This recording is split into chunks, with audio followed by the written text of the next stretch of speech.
Pada awal abad ke-20, jaringan kereta api Stadspurwagen di Pulau Jawa didukung oleh sekitar 5.100 jembatan.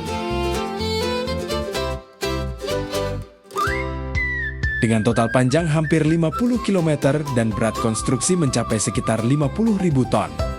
Angka tersebut menunjukkan betapa besarnya tantangan yang dihadapi para insinyur SS untuk membangun jaringan kereta api di tengah sungai, lembah, dan pegunungan Pulau Jawa.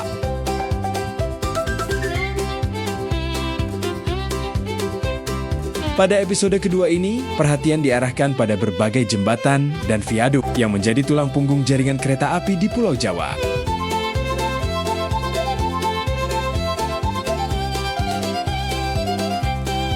Jembatan Serayu pada jalur Cirebon-Kroya memiliki bentang utama sepanjang 90 meter dan 60 meter, dengan panjang keseluruhan mencapai 213 meter. Untuk ukuran awal abad ke-20, ini merupakan salah satu jembatan kereta terbesar yang dibangun SS di Pulau Jawa.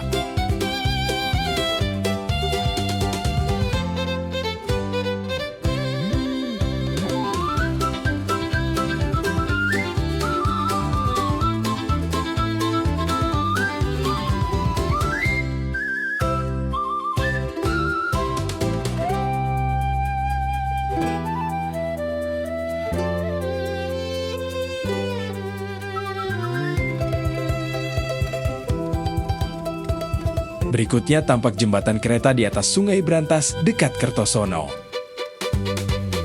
Jembatan ini menjadi bagian dari jalur utama Jawa Timur yang menghubungkan Surabaya dengan wilayah pedalaman dan Jawa bagian tengah.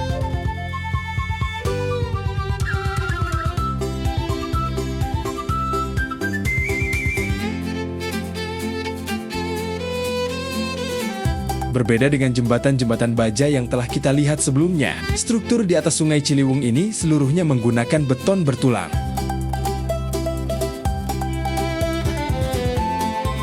Lengkungan utamanya memiliki bentang 30 meter dengan tinggi sekitar 6,65 meter.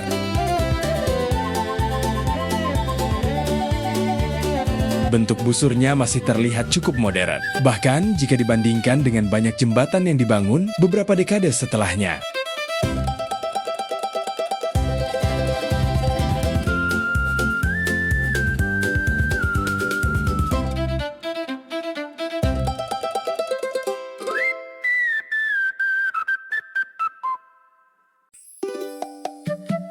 Film kemudian kembali memperlihatkan Sungai Brantas, kali ini di dekat Ploso, Jombang. Menariknya, jembatan ini dibangun menggunakan konstruksi yang berasal dari jembatan-jembatan lama di jalur utama.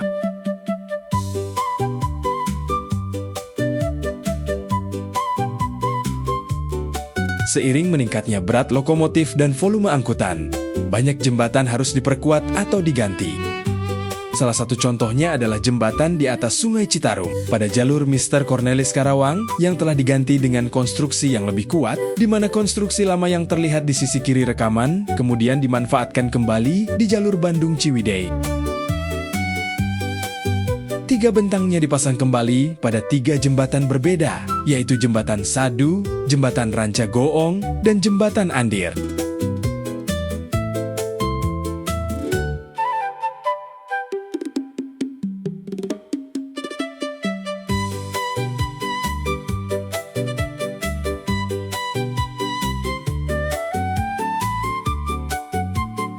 Selain jembatan di atas sungai, SS juga membangun jembatan besar untuk melintasi jurang dan lembah. Beberapa di antaranya dapat ditemukan pada jalur Banjar Parigi serta pada Larang Purwakarta. 2 lintas yang terkenal karena medan pegunungannya yang sangat sulit.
Di antara seluruh struktur yang ditampilkan, jembatan Cisomang menjadi salah satu yang paling mengesankan.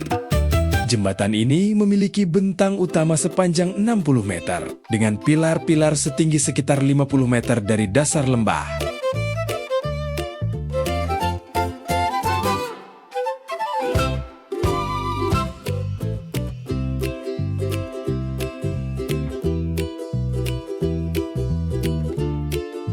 Pada rekaman yang diambil dari dasar jurang, skala konstruksi ini terlihat jauh lebih jelas.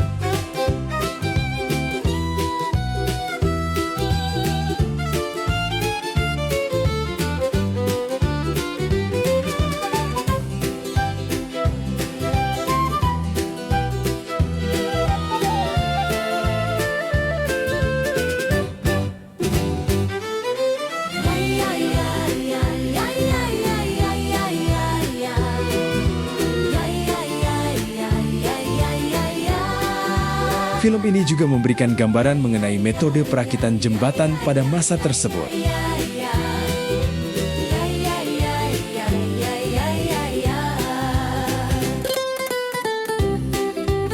Untuk memasang bentang-bentang baja raksasa ini, digunakan derek peluncur sepanjang 80 meter dengan overhang bebas mencapai 40 meter. Bagi ukuran tahun 1920-an, peralatan seperti ini termasuk teknologi konstruksi yang sangat maju.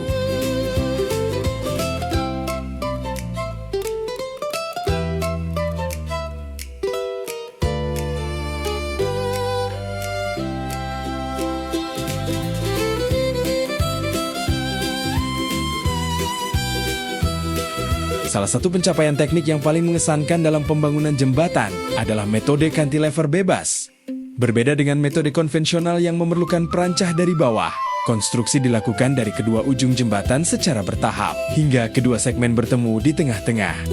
Keberhasilan metode ini sangat bergantung pada perhitungan dan ketelitian yang luar biasa selama proses konstruksi.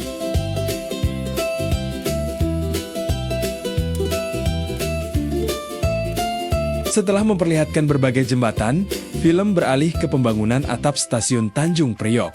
Struktur baja berukuran besar ini menjadi salah satu contoh kemampuan teknik konstruksi yang dimiliki Stadspurwagen pada masa itu. Atap semacam ini dirancang untuk melindungi peron dan penumpang, sekaligus menciptakan ruang yang luas di area stasiun. Bagian akhir film menampilkan sejumlah viaduk di berbagai wilayah jaringan kereta api Hindia Belanda.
Melalui berbagai jembatan, viaduk, dan proyek konstruksi dalam film ini, kita dapat melihat bahwa keberhasilan perkereta apian Hindia Belanda tidak hanya bergantung pada lokomotif dan rel.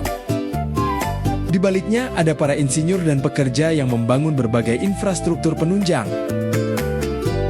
Dan seperti yang kita tahu, banyak struktur yang muncul dalam rekaman ini masih dapat ditemukan.